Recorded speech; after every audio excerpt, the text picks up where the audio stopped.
સુરતમાં વરાછા વિસ્તારમાં બેંક લૂંટ મામલે સુરત શહેર પોલીસ કમિશનરની પ્રતિક્રિયા.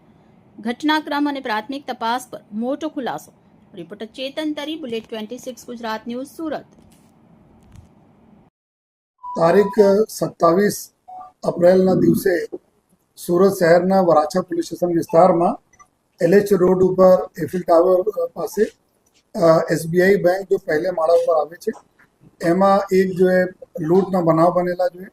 જેમાં લગભગ જો 6 થી 7 જેટલા લૂંટારુઓ જો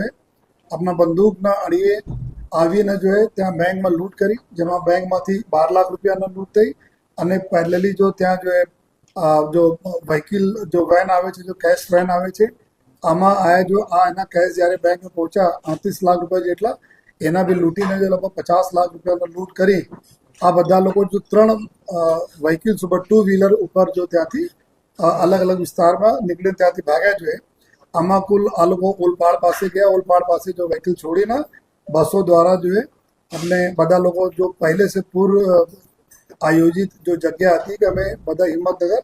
આપણા બસ સ્ટેશન ઉપર બધા લોકો મળશે પોતપોતાના તરીકે અહીંયાથી ભાગ્યા પછી ત્યાં મળીને પછી અલગ અલગ વિસ્તારોમાં ત્યાંથી જો અલગ અલગ રાજ્યોમાં જો નીકળી ગયા છે.